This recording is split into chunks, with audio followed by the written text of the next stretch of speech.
لیکن دودھ آتا ہی نہیں ماں کے چھاتیوں میں جب تک کہ بچہ روئے نہیں. وہ روتا ہے تو اللہ کی طرف سے یہ انتظام ہوتا ہے اس کی غذا کا.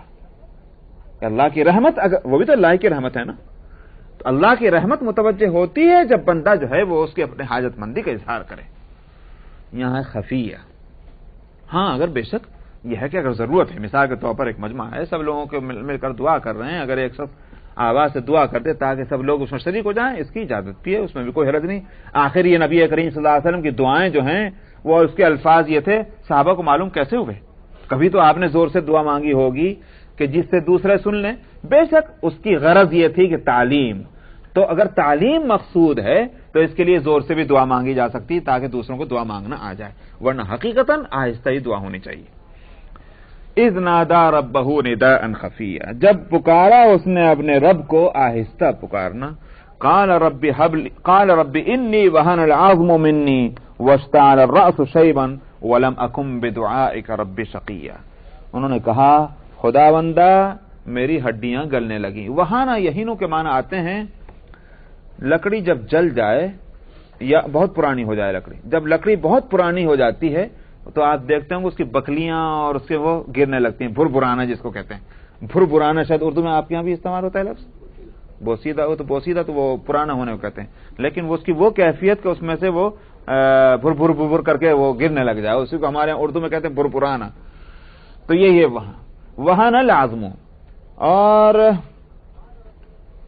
قال ربی انی، اس کو حدیث میں ایک اور جگہ بھی کہا گیا وہن. آپ نے فرمایا تھا کہ مجھے ڈر ہے تمہارے اندر وہن کے پیدا ہو جانے کا. آپ نے فرمایا تھا کہ ایک وقت آئے گا کہ ساری قومیں مسلمانوں پر پل پڑیں گی اور اس کو اس طرح سے اس کو کھا جانا چاہیں گی کہ جس طرح سے کوئی لوگ جو ہیں وہ پلیٹ کے اندر سے لقمے بنا بنا کر کھایا کرتے ہیں. یأکلون کما تأکل کیا ہے کما تأکل الآکلۃ من القصعۃ، اس طرح کے الفاظ ہیں کہ جیسے کوئی کھانے والا پیالے میں سے لقمے لے کر کھاتا ہے، لوگ تمہارے اس طرح لقمے بنا بنا کر کھائیں گے، چاہے ادھر سے کھا لیں. چاہے لقمہ کس طرح بنتا ہے، لقمہ بنانے والا چاہے ادھر سے اٹھا لے چاہے ادھر سے اٹھا لے، پورے پیالے میں سے وہ چاول لے کر لقمہ بنا لیتا. اسی طرح مسلمانوں پر ایک وقت آئے گا کہ اس کے لیے کوئی یہ پابندی نہ رہے گی کہ وہ ہندوستان کے مسلمانوں کو مارنا بھاری اور پاکستان کے مسلمان کو مارنا آسان ہے اور امریکہ کے مسلمان کو مارنا اور بھی مشکل ہے. آسان ہوگا جہاں کے مسلمان کو جس طرح چاہے لقمہ بنا لے. ایک وقت وہ آئے گا. صحابہ نے سوچا، انہوں نے کہا اچھا ایسا بھی ہوگا. صحابہ تو یہ سمجھ رہے تھے مسلمان ہم ہیں اور اپنی حالت کو ان کو معلوم تھا کہ صاحب ہم جو ہیں لوہے کے چنے بنے ہوئے ہیں، ایک ایک کے واسطے کوئی ترچھی نظر ڈالنے کی ہمت نہیں کرتا. تو صحابہ تو یہ نظریہ رکھتے تھے. تو پوچھا یا رسول اللہ مسلمان کیا بالکل ہی تھوڑے ہو جائیں گے؟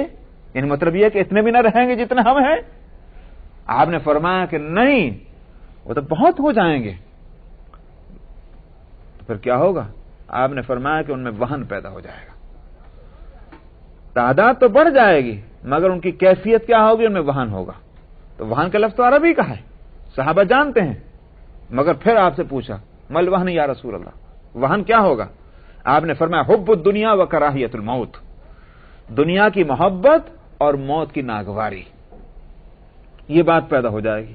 اور جب یہ پیدا ہو جائے اس کے لیے لفظ آپ نے فرمایا وہن. تو وہن کے معنی آتے ہیں کمزوری کے. جب یہ چیز پیدا ہو جائے گی تو مسلمان کمزور ہو جائیں گے، اور کمزور کو تو کوئی جینے دیتا ہی نہیں. سمجھ میں آیا؟ کون جینے دیتا ہے کمزور کو؟ طاقتور ہو تو طاقت والے اس کا لوہا مانتے اور جینے دیتے ہیں. تو مسلمان کمزور ہو جائیں گے. یہ ہے وہن. تو میں نے کہا کہ وہن کے معنی آتے ہیں کمزوری کے. اتنی کمزوری لکڑی کے اندر آ جائے کہ وہ لکڑی نہ رہے، بھر گر رہی ہے. تو اس کے لیے کہا وہن العظم، میری ہڈیاں جو ہیں وہ بھی بھرانے لگی ہیں، بہت کمزور ہو گئیں. واشتعل الرأس شیبا، اور بڑھاپے سے سر بھی بھڑک گیا. بھڑکنا کس کو کہتے ہیں؟ بھڑکنا کہتے ہیں جب سفید ہو جائے کہ بھئی سفیدی بھڑک گئی ہے. ایک تو کالا رنگ نہیں بھڑکا کرتا، گہرے رنگ نہیں بھڑکتے. بھڑکدار رنگ کس کو کہتے ہیں آپ کے یہاں؟ بھڑکیلا رنگ. بھڑکیلا اور بھڑکدار رنگ کہتے ہیں جو آنکھوں کو لگے، اس کو کہتے ہیں بھڑکدار رنگ. تو سفید جو ہے سفیدی وہی ہوتی ہے بھڑک. واشتعل الرأس شیبا، اور میرے سر کا بڑھاپا جو ہے وہ بھڑک گیا. کیا مطلب؟ سارے سر کے بال سفید ہو گئے. تو حقیقتاً بھی اور صورتاً بھی میں تو بوڑھا ہوں. وَلَمْ أَكُمْ بِدُعَائِكَ رَبِّ شَقِيًّا، مگر اس کے باوجود خداوندہ میں آپ کی دعا کے تعلق سے میں کچھ محروم نہیں ہوں. یعنی کیا مطلب؟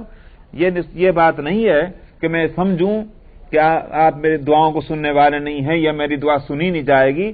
ایسا کبھی نہیں ہوا. آپ نے میری دعائیں سنی ہیں. میں خوش نصیب ہوں اپنی دعاؤں کے تعلق سے. میں بد نصیب نہیں ہوں کہ جب بھی میں نے پکارا کہ آپ نے دروازے بند کر رکھے ہوں کہ نہیں سنتے. مطلب یہ کہ مجھے امید ہے کہ آپ دعاؤں کو سنتے ہیں اور دعائیں قبول فرماتے ہیں. معلوم ہوا کہ یہ بھی ادب ہے. یوں کہنا اللہ آپ تو سنتے ہی نہیں، اللہ آپ تو سنتے ہی نہیں، تو پھر اللہ میاں کو یہ کہیں گے تو اور ناراض کریں گے. اللہ کو یہی کہنا چاہیے انک سمیع الدعاء، خداوندہ آپ تو کرم فرماتے ہیں، آپ تو دعاؤں کو سنتے ہیں، آپ ہی کی مہربانی ہے جس سے میں ایک سانس لے رہا ہوں. اور ہے بھی حقیقت، کوئی یہ تو نہیں خالی چاپلوسی کرنی ہے. حقیقت بھی یہی ہے کہ اللہ کی مہربانیوں کے بغیر تو ایک سانس بھی نہیں لے سکتا انسان. تو اللہ کی مہربانیوں کو ریفرنس میں لا کر اور پھر کہا جائے تو اللہ کی مہربانیاں مزید متوجہ ہوتی ہیں. بہت اچھی بات ہے بھائی.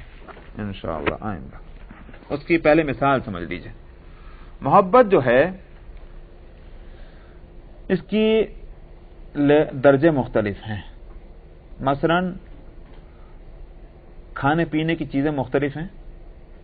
ایک تو آپ کھانا کھاتے ہیں، پراٹھے کھاتے ہیں، بریانی کھاتے ہیں، حلوے مٹھائیاں کھاتے ہیں، بہت اچھی چیزیں ہیں. دوا بھی کھاتے ہیں. سمجھ میں آیا؟ دوا بھی محبوب ہوتی ہے مگر ہر وقت نہیں. خدا نہ خواستہ جب بیمار ہو جائے، جہاں ذرا ٹائم ہوا کہہ لیں بھائی میری دوا لانا، دوا کو دے تھوڑی. کیا بھائی دوا بہت اچھی لگتی ہے آپ کو؟ کیا کہیں گے کہ دوا مزیدار نہیں، دوا اچھی بھی نہیں لگتی مگر ضرورت کی چیز ہے اس وقت، اس لیے اچھی ہے. سمجھ میں آیا؟ اس لیے مانگ مانگ کر کھایا جا رہی ہے وہ دوا کہ چونکہ یہ ہماری ضرورت کی چیز ہے. تو ضرورت کی حد تک جو ہے اس سے محبت اور لگاؤ ہے. ضرورت نہ ہو تو پھر اس سے کوئی لگاؤ نہیں. بات سمجھ آئی نہیں؟ اس کے برعکس جو ہے وہ دوسری چیزیں کھانے کی اور پینے کی جو ہے مزیدار، وہ بھی اگرچہ ضرورت کی ہے مگر اس سے زیادہ بعض دفعہ بے ضرورت بھی آدمی کھاتا ہے مزے کے واسطے. ٹھیک یہی صورت ہے دنیا کے ساز و سامان کی اور دین کی. دین سے ہمارا تعلق جو ہے وہ ضرورت کی حد تک نہیں ہے، بلکہ اس کا اگر مزہ لگ جائے تو پھر مزے کے واسطے بھی دین ہے. اور دنیا جو ہے وہ صرف ضرورت کے واسطے ہے، جیسے کہ دوا کی ضرورت ہے. اس کو کسی نے بزرگ نے اپنے انداز میں کہا کہ دیکھو دنیا جو ہے وہ ایک ایسی کشتی ہے، یا دل ایک ایسی کشتی ہے اور کہ وہ دنیا کے سمندر میں تیر رہی ہے. کشتی جانے بوٹ، دل کو سمجھ لو بوٹ اور دنیا کو سمجھ لو ایک سمندر اور دریا پانی. تو اگر پانی کے اوپر بوٹ چلے گی سفر ہو جائے گا، اور اگر پانی اندر گھس گیا بوٹ کو لے ڈوبے گی. تو اپنے دل کو دنیا کے اوپر رکھو، دنیا کو اپنے دل کے اندر مت گھساؤ. اگر دنیا کو اپنے دل کے اندر گھسا دیا لے ڈوبے گی، اور اگر اوپر چلتے رہے دل کو لے کر تو پار ہو جائے گی. وہ خود بھی پار ہوگی، تمہیں بھی پار کر لے جائے گی. تو یہ اصل بات ہے. تو بہرحال یہ کہ دنیا ضرورت کی چیز ہے، ضرورت کی حد تک اس سے لگاؤ ہے، تعلق ہے، مگر اسے محبوب اور معشوق نہیں بنا لینا چاہیے. وہ جو صورت ہے وہی تباہ کرنے والی ہے، اور اسی کم کرش میں اپنے لیے بھی دیکھتا ہوں اور آپ سب کے لیے بھی دیکھتا ہوں. اللہ تعالیٰ اس سے بچا رکھے. آیت نمبر سورہ مریم آیت نمبر 5. یہ اس میں آواز نہیں آ رہی. اعوذ باللہ من الشیطان الرجیم. بسم اللہ الرحمن الرحیم. وَإِنِّي خِفْتُ الْمَوَالِيَ مِنْ وَرَائِي وَكَانَتِ امْرَأَتِي عَاقِرًا فَهَبْ لِي مِنْ لَدُنْكَ وَلِيًّا يَرِثُنِي وَيَرِثُ مِنْ آلِ يَعْقُوبَ وَاجْعَلْهُ رَبِّ رَضِيًّا. يا زكريا إنا نبشرك بغلام اسمه يحيى لم نجعل له من قبل سميا. قال رب أنى يكون لي غلام وكانت امرأتي عاقرا وقد بلغت من الكبر عتيا قال كذلك قال ربك هو علي هين وقد خلقتك من قبل ولم تك شيئا قال رب اجعل لي آية قال آيتك ألا تكلم الناس 3 ليال سويا فخرج على قومه من المحراب فأوحى إليهم أن سبحوا بكرة وعشيا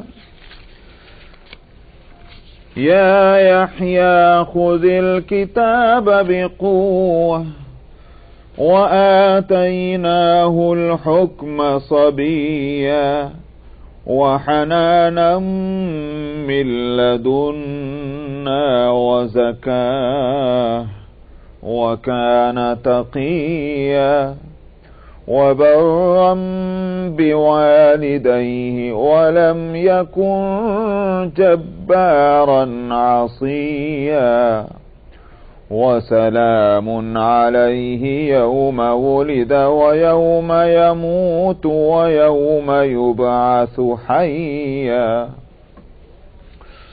واذكر في الكتاب مريم إذ انتبذت من أهلها مكانا شرقيا فاتخذت من دونهم حجابا فأرسلنا إليها روحنا فتمثل لها بشرا سويا قالت إني أعوذ بالرحمن منك إن كنت تقيا قال إنما أنا رسول ربك لأهب لك غلاما زكيا قالت أنى يكون لي غلام ولم يمسسني بشر ولم أك بغيا قال كذلك قال ربك هو علي هين ولنجعله آية للناس ورحمة منا وكان أمرا مقضيا فحملته فانتبذت به مكانا قصيا فأجاءها المخاض إلى جذع النخلة قالت يا ليتني مت قبل هذا وكنت نسيا منسيا فناداها من تحتها ألا تحزني قد جعل ربك تحتك سريا وهزي إليك بجذع النخلة تساقط عليك رطبا جنيا فكلي واشربي وقري عينا فإما ترين من البشر أحدا فقولي إني نذرت للرحمن صوما فلن أكلم اليوم إنسيا صدق اللہ العظیم.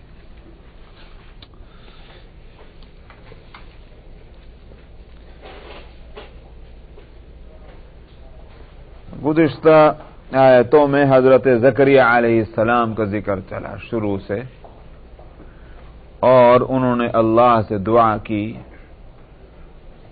اور یہ کہ اس دعا میں انہوں نے عرض کیا کہ خدا بندہ میں بڑھاپا میرا آ چکا ہے،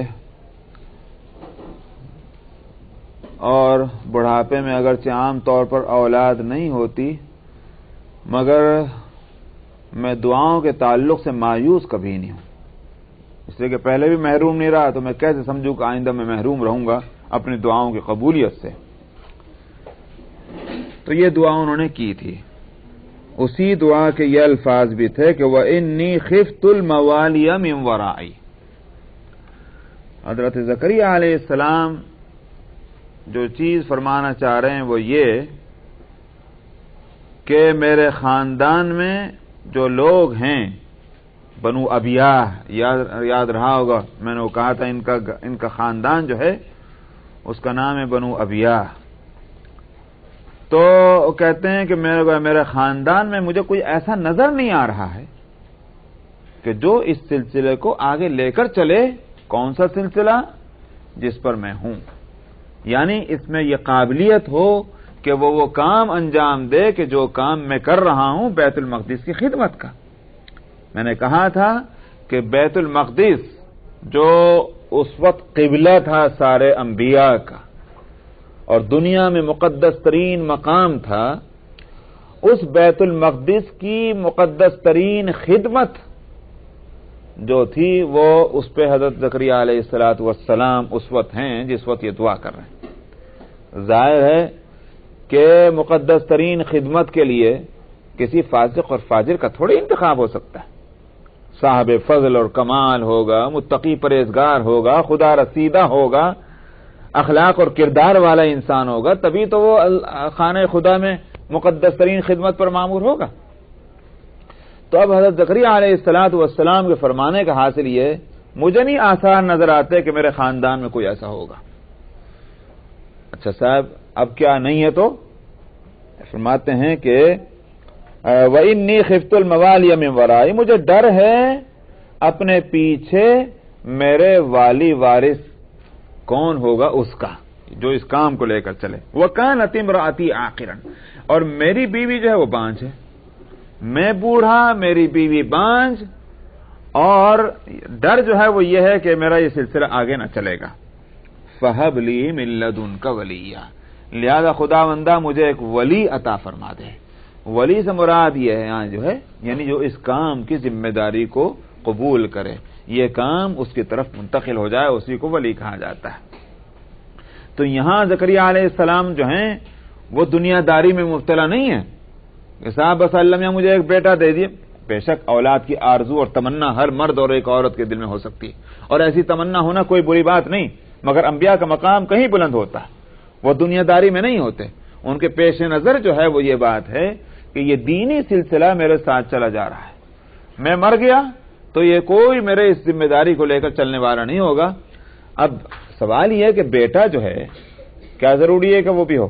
اس کے لیے یہ کہا جائے گا کہ بیٹے پر ماں باپ کا دباؤ ہوتا ہے، اس دباؤ کے تحت اس کو راستے پر لا سکتے ہیں، سمجھ میں آیا. لیکن غیر جو ہیں اگرچہ خاندانی کو کیوں نہ ہو ان پر کہاں سے دباؤ ڈالیں گے؟ بس زیادہ زیادہ کہہ ہی سکتے ہیں بھائی تم راستے پہ آ جاؤ، مگر اس سے زیادہ دباؤ نہیں ڈال سکتے. دوسری بات ایک اور بھی آگے ہے کہ وہ دعا بھی مکمل تھوڑی ہوئی ہے. ولی عطا فرما، مگر کیسا ولی؟ اس کو بھی تو انہوں نے نامکمل نہیں چھوڑا. فرماتے ہیں یرثنی و یرث من آل یعقوب، جو میرا وارث ہو اور آل یعقوب کا وارث ہو. یعنی حضرت یعقوب علیہ السلام کی نسل میں جو یہ دین اور شریعت چل رہی ہے اس بات کا وہ وارث ہو. معلوم ہو کہ دینی ذمہ داریوں کی اس میں اہلیت ہو، اس اعتبار سے میں وارث مانگ رہا ہوں، دنیا کے اعتبار سے وارث نہیں مانگ رہا ہوں. وَاجْعَلْهُ رَبِّي رَضِيًّا، اور خدا بندہ اسے پسندیدہ آدمی بنائیے. پسندیدہ کا مطلب کیا ہے؟ اچھے اخلاق اور کردار والا, کہ آپ کے نزدیک بھی وہ اچھا ہو اور دنیا والوں میں بھی وہ اچھا ہو. یہ ہے دیکھا آپ نے کہ نبی اگر اولاد کی خواہش بھی کرتا ہے تو محض ایسا نہیں کہ بس کیسا بھی ہو, سمجھ میں آیا, ایک چوہے کا بچہ کیوں نہ ہو لیکن ہو, یہ نہیں ہے. بلکہ نبی کی نظر جہاں اس پر ہے کہ اولاد ہو, وہاں یہ کہ اولاد کیسی ہو. ایسی نہ ہو کہ کل کو ماں باپ اکتا کر یوں کہے کہ اس سے تو پیدا نہ ہوتا تو اچھا تھا. وہ اولاد کس کام کی جس کے لیے ماں باپ کا دل دکھے.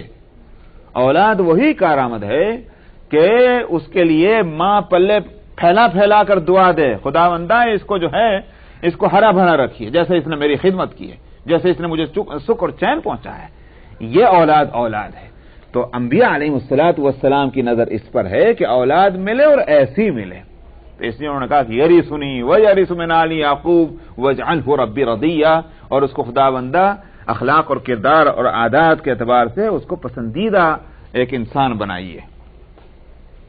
نبی کی دعا, اور کیسی تڑپ کر دعا مانگی, کیسے یقین اور اس کے ساتھ دعا مانگی.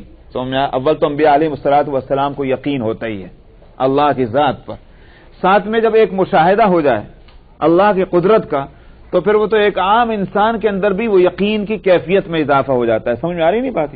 تھوڑی دیر کے لیے مان لیجئے آپ کسی ایسے آپ ایک ایکسیڈنٹ دیکھیں, اور ایکسیڈنٹ میں ایسی صورت ہو جائے کہ جو اس میں انوالو ہوئے ہیں جو بھی لوگ, ان میں سے کسی کی حالت ایسی ہو کہ آپ کہیں یہ نہیں بچنے والا, یہ نہیں بچے گا صاحب, بالکل یہ گیا, اتفاق سے وہ بچ جائے. آپ کیا کہتے ہیں؟ خدا کی قدرت تو دیکھو, اس کے تو بچنے کے کوئی آثار نہیں تھے, یہ تو مردہ کے اندر جان پڑی ہے, یہ ہے خدا کی قدرت. آئی بات سمجھ؟ ایسے موقع پر بولتے نہیں بولتے, کوئی یوں نہیں کہتا کیا خدا کی قدرت تمہیں پہلے معلوم نہیں تھی. سمجھ میں آئی؟ یہ کوئی نہیں کہے گا, یہ کہا جائے گا یقین تو تھا مگر مشاہدہ تو اب ہو رہا ہے. بات سمجھ میں آ گئی نہیں؟ تو اس مشاہدے کے نتیجے میں کیا ہوتا ہے؟ اس یقین کی اس کیفیت میں اضافہ ہوتا ہے, وہ ایک عجیب کیفیت ہوتی ہے. زکریا علیہ الصلوۃ والسلام کو ایمان کامل ہے اللہ کی قدرتوں پر, مگر حضرت مریم کا جو معاملہ دیکھا جس کو میں پچھلے ہفتے بتا چکا ہوں کہ بے موسم کے پھل جو ان کو کھانے کو مل رہے تھے, اللہ کی جو یہ قدرت دیکھی تو اس یقین کی کیفیت میں اضافہ ہوا, اور اس کو دیکھ کر کے تڑپ کر کے دعا کی اللہ سے. ایسی حالت میں جب دعا کی جاتی ہے تو اللہ قبول فرماتے ہیں.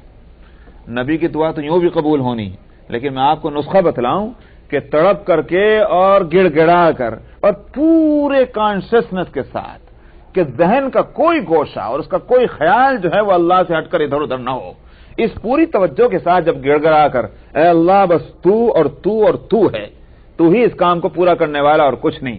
سمجھا؟ اس یقین کے ساتھ اور اپنی پوری حاجت مندی کے اظہار کے ساتھ غیر نبی بھی جب دعا کرتا ہے تو اللہ کی رحمت متوجہ ہوتی ہے. سمجھ میں آیا؟ تو یہاں تو نبی ہے, اللہ تعالیٰ نے عین مین جو ہے اس دعا کو قبول فرمایا. آگے اس کو فرماتے ہیں یا زکریا, وہ جو میں نے کہا تھا کہ وہ فرشتہ آیا اور اس نے وہ بشارت دی. تو بائبل میں دعا کا ذکر ہی نہیں, میں نے خود ہی کہا تھا, تو دعا تو یہ ہوئی, لیکن بشارت کا ذکر ہے. تو بشارت کس طرح سے؟ جیسی دعا مانگی ٹھیک ویسی بشارت ان کو سنائی جا رہی. اے زکریا, ہم تجھ کو خوشخبری سناتے ہیں ایک لڑکے کی, بے غلام, اور اس کا نام بھی ہم ہی بتا دیتے ہیں. اسمہ یحییٰ, اس کا نام یحییٰ ہوگا. کیا شان ہے مقبولیت کی کہ جو مانگا تو ٹھیک اس طرح سے مل رہا ہے کہ بیٹا ملے گا, نام بھی ہم ہی اس کا رکھتے ہیں, اس کا نام یحییٰ ہوگا. اور لم نجعل لہ من قبل سمیہ, جبکہ ہم نے یہ نام اس سے پہلے کسی کا نہیں رکھا. تو بعض حضرات تو کہتے ہیں کہ انسانوں میں پہلا نام یحییٰ یہ انہی کا ہوا. بعض حضرات تھوڑا سا اس کو مختصر کرتے ہیں کہ ان کے خاندان میں بنو ابیہ میں کسی کا یہ نام نہیں تھا, نیا نام تھا. تو اللہ میں نام رکھیں تو وہ گھسا پیٹا نام تھوڑی ہوگا, وہ تو انوکھا نام ہوگا اللہ کی طرف سے رکھا ہوا. تو وہ نام یوں کہیے کہ انٹروڈیوس نہیں تھا, متعارف نہیں تھا, لوگوں کو اس کی عادت نہیں تھی ایسا نام رکھنے کی, یہ اللہ نے متعین. لم نجعل لہ من قبل سمیہ, ہم نے اس سے پہلے یہ نام نہیں رکھا کسی کا. تو یحییٰ علیہ السلام کا نام اللہ نے رکھا. قال رب انا یکون لی غلام, یہ خوشخبری سنی زکریا علیہ السلام نے تو کہنے لگے اللہ میاں میرے بیٹا کہاں سے ہو سکتا ہے. دیکھا آپ نے, بقول شیخ عبد القادر, شاہ عبد القادر صاحب کے, انہوں نے موضوع القرآن ہے نا، اس کو آپ دیکھیں، کسی کے پاس نہیں ہے یہاں، وہ جو حاشیہ موضوع القرآن ہے اس میں دیکھیے گا، اس میں ہوگا بڑے ان کے بہت ایسے الفاظ ہوتے ہیں کہ ان کو دیکھ پڑھ کر ہنسی بھی آتی ہے. بہت سادہ سادہ لفظ، سمپل، جس کو ورڈز کہتے ہیں نا، بہت سمپل. کیسے معلوم ہوتا ہے کہ جیسے ایک معصوم بچہ بول رہا اور برجستہ نکل رہے ہوں، ویسے الفاظ. کہتے ہیں جب دعا مانگ رہے تھے تب نہیں خیال آیا کہاں سے ہوگا، جب خوشخبری ملی تو پوچھتے ہیں کہاں سے ہوگا. تو واقعی بات ہے. مگر یہ اصل میں انا یکون لی غلام، یہ جو یہ سوال ہے کہاں سے ہوگا میرا بیٹا، اس کے یہ معنی نہیں ہے کہ جو یقین تھا پہلے، جس یقین کے تحت انہوں نے دعا مانگی ہے وہ یقین نہ رہا تو پوچھتے ہیں کہاں سے ہوگا بیٹا. بلکہ اس کا منشا جو ہے وہ یہ کہ اس بیٹا ہونے کی صورت جو ہوگی وہ کیسے ہوگی. میں تو بوڑھا، میری بیوی بانج، کیا یہی رہے گا کہ میں بھی بوڑھا، میری بیوی بانج اور پھر بچہ ہو جائے گا، یا یہ ہوگا کہ میں جوان بنوں گا، میری بیوی جوان بنے گی اور پھر بچہ ہوگا. انا کے دونوں معنی ہو سکتے ہیں، کیسے اور کہاں سے. یعنی مطلب یہ حاصل وہی ایک ہی ہوا، کہاں سے ہوگا میرے لڑکا، یہ انہوں نے پوچھا. انا یکون لی غلام وکانت امراتی عاقرا وقد بلغت من الکبر عتیا. کہنے لگے کہاں سے ہوگا آخر میرے بیٹا، کیونکہ میری بیوی جو ہے وہ بانجھ ہے اور میں تو بڑھاپے کو انتہا کو پہنچ چکا ہوں. عتیہ یعنی بڑھاپا بالکل ایسا کہ غالب آ چکا ہے، اب اس صورت میں میرے کہاں سے اولاد ہوگی. اللہ تعالیٰ نے کیا جواب دلوایا؟ قال کذالک، فرمایا گیا اسی طرح کے معنی یہاں کیا ہوں گے. ظاہر ہے کہ اس کے سوا کوئی دوسرے معنی نہیں کہ جیسی تمہاری بیوی ایسے ہی رہو گے اور اسی حالت میں ہوگی نہیں. بات یہ صاف ہو گئی. لیکن دیکھیے یہاں اس لفظ کو ذہن میں رکھیے گا. قال کذالک کا لفظ جو ہے حضرت زکریا علیہ الصلوۃ والسلام کے اس سوال کے جواب میں کہاں سے ہوگا میرا بیٹا، اس سوال کے جواب میں قال کذالک فرمانا ایسے ہی، اس کو یہاں رکھیے گا ذہن میں، آگے یہ لفظ کام دے گا انشاءاللہ. قال ربک هو علی ہین وقد خلقتک من قبل ولم تک شیئا. اور کہا گیا کہ آپ تمہارا رب جو ہے اس کے لیے ہوا علی ہین، میرے اوپر تو یہ کام زیادہ آسان ہے. کیا مطلب؟ یعنی تم بوڑھے، تمہاری بیوی بانج، اس حالت میں پیدا کرنا بہت آسان ہے. کیوں؟ فرمایا کہ وقت خلقتک من قبل ولم تک شیئا، میں تو تمہیں پیدا کر چکا ہوں پہلے جب تم کچھ بھی نہیں تھے. عدم سے وجود دینا یہ مشکل ہے، یا ایک موجود دو چیزیں جو ہیں ان میں سے ایک تیسری چیز نکال کے لانا یہ مشکل ہے. عادتاً ہی تو مشکل ہوا، لیکن ناممکن تو نہیں. ناممکن اگر کوئی چیز کہی جا سکتی وہ یہ کہ پہلے کچھ بھی نہیں تھا اور ہو گیا، یہ چیز ناممکن کہی جا سکتی ہے. لیکن یہ ناممکن نہیں ہے کہ بوڑھے تھے، بانجھ تھے اور پھر ان کا بچہ ہو جانا، یہ ناممکن نہیں، عادتاً مشکل ہے بے شک. تو اس لیے یہ عادتاً مشکل ہونا، جو چیز ہے اگر وہ ہو جائے تو وہ بھاری ہوگی، یہ ناممکن چیز کا ہو جانا بھاری ہوگا. ہوا علی ہین، کہ تمہارا رب یہ کہتا ہے کہ یہ میرے اوپر آسان ہے جبکہ میں تمہیں پیدا کر چکا ہوں پہلے اس حالت میں کہ تم کچھ بھی نہ تھے. اب یہ جواب ملا. زکریا علیہ الصلوۃ والسلام نے ایک اور بات سن کر کے آپ ذرا پورے اپنے دماغ کو اس حالت پر لے جائیے کہ مایوسی تھی، صبر کر لیا گیا تھا کہ اب اولاد نہیں ہوگی. کیوں؟ میں نے بتا چکا ہوں کہ حالت یہ ہے کہ ہڈیاں چور چور ہو گئیں، بدن پورا ہلنے لگا، چلتے ہوئے ڈولتے ہیں، بیوی بانجھ ہے. اب کوئی آثار تو نہیں نا. نا امیدی کی اس حالت میں اچانک خوشخبری ملے کہ بچہ ہوگا، کیا ہوگا؟ کیا کیفیت ہوگی اس وقت اس انسان کی؟ بے انتہا خوشی کا غلبہ ہوگا کہ نہیں ہوگا؟ اس کو ذرا ذہن میں رکھیے گا. کتنے خوش ہوں گے زکریا علیہ السلام. اس خوشی کی وجہ سے یہ سوال کیا جا رہا ہے. آگے جو ہے جب تک کہ آپ اس کا تصور نہ کریں گے کہ جو خوشی کی کیفیت زکریا علیہ السلام کو ہو رہی ہوگی، جب تک اس کا تصور نہ کریں تو پھر اس آیت کا مزہ جو ہے وہ نہیں پھر آتا، اس آیت کی حقیقت نہیں کھلتی. قال ربی اجعل لی آیہ، کہا انہوں نے زکریا علیہ السلام نے خداوندہ میرے لیے کچھ نشانی تو مقرر کر دیجئے، مجھے پہلے سے پتہ چل جائے کب کو بچہ ہونے جا رہا ہے. تو میں اندھیرے میں رہ جاؤں اور بچہ ہونے لگ جائے، ایسی عظیم الشان چیز کو مجھے پہلے تو پتہ چل جائے. سمجھ آئے نہیں بات؟ کوئی مہمان آپ کے یہاں آ رہا ہو، بتایا جائے کسی روز آئیں گے، اے بھائی وہ تو بتا دیجئے کب کو آئے گا بھائی، آ جائے گا صاحب، نہیں بھائی خدا کے واسطے بتا دیجئے کب کو آئے گا. کیوں؟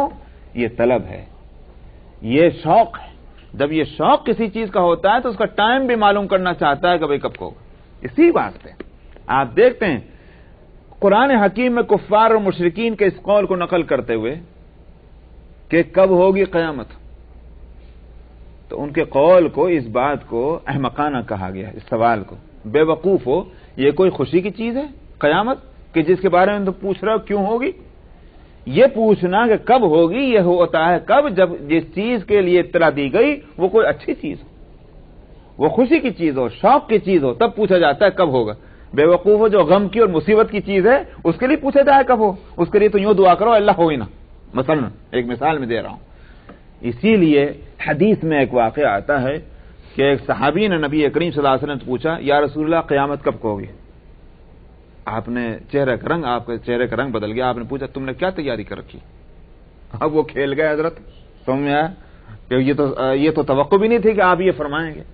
فرمایا یہ کوئی چیز پوچھنے کی ہے، اصل چیز فکر جو ہے وہ ہونا چاہیے اس کی تیاری کی، نہیں یہ کب ہوگی اور کب نہیں ہوگی. تو میں نے کہا کہ جو مصیبت کی اور پریشانی کی چیز جو چیز ہے اس کا انتظار نہیں ہوتا، اس کا شوق نہیں لگا رہتا. جو خوشی کی چیز ہوتی ہے اس کا انتظار ہوتا ہے. تو زکریا علیہ السلام اسی لیے پوچھ رہے ہیں. قال رب اجعل لی آیہ، کہا انہوں نے خدا بندہ مقرر کر دیجئے میرے لیے کوئی نشانی.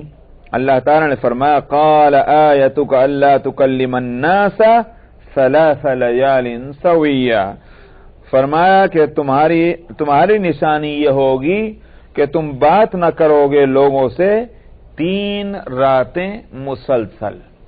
راتوں سے مطلب یہ نہیں کہ دن میں بات کرو گے رات میں نہیں. ہمارا آپ کا محاورہ ہے، رات بول کر بھی 24 گھنٹے مراد لیتے ہیں، دن بول کر بھی آپ جیسے دن بولتے ہیں. بھائی 3 دن تک یہ کام نہیں ہوا، اس کا یہ معنی نہیں کہ دن نہیں ہوا راتوں میں ہو گیا، بلکہ ایک کنٹینیو ہو. دن بولتے ہیں، راتیں شامل ہوتی ہیں، اور اب محاورے کے اندر رات بول کر کے بھی دن کو شامل کرتے ہیں.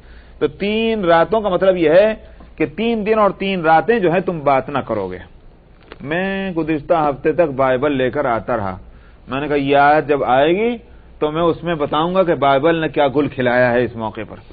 تو میں قرآن کیا کہہ رہا ہے اور بائبل کیا کہہ رہی ہے، مگر مجھے آج یاد نہیں رہا. یہاں بائبل جو بات کہتی وہ یہ کہ تم جب تک کہ بچہ پیدا نہ ہوگا تم بات ہی نہ کر سکو گے، اس لیے کہ تم نے ہماری قدرت میں شک اور شبہ کیا.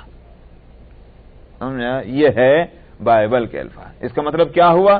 سزا ہے. یہ بات نہ کر سکنا یہ سزا ہوا. یہ ہے بائبل کا کہنا. قرآن یہاں یہ نہیں کہہ رہا ہے. قرآن یہ کہتا ہے کہ ایک نشانی یہ ہے کہ تم 3 دن تک بات نہ کرو گے. ظاہر ہے کہ یہ سزا نہ ہوئی، یہ تو ایک نشانی پوچھی گئی، نشانی بتلا دی گئی. اب یہ کہ بات نہ کر سکو گے یہ معنی ہے اس کے، یا بات نہ کرو گے کہ معنی یہ ہے کہ بالارادہ تم اپنے ارادے سے بات نہ کرو گے. دونوں باتیں ہو سکتی ہیں نا. تو قرآن یہ تو نہیں کہہ رہا کہ نہ کر سکو گے، تم گونگے بن جاؤ گے اور ایسا ہو جاؤ گے کہ بات کرنا بھی چاہو گے نہیں کر سکو گے. یہ بھی ہو سکتا ہے کہ تم بات نہ کرو گے. کیوں؟ اس لیے کہ آگے ایک آیت آئے گی وہاں بھی اس مضمون کو انشاءاللہ کھولا جائے گا.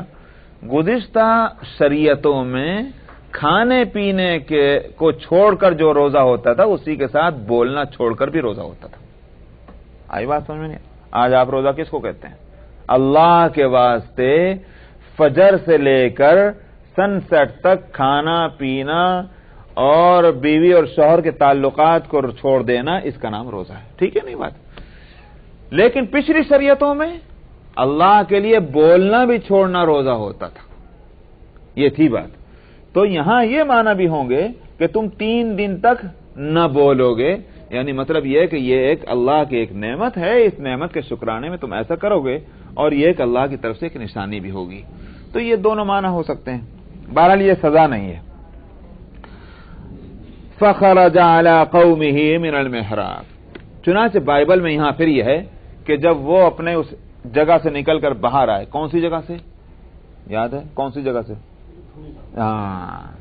جہاں وہ جو دھنی دینے کی بات تھی، جہاں زکریا علیہ السلام اندر تھے اور وہیں وہ فرشتے نے آ کر یہ بشارت دی تھی. وہاں سے جب دیر ہوئی تو بائبل میں ہے کہ دیر ہوئی ان کو نکلنے میں، تو لوگ فکر مند ہوئے کیا ہوا زکریا کو اتنی دیر لگ گئی اندر.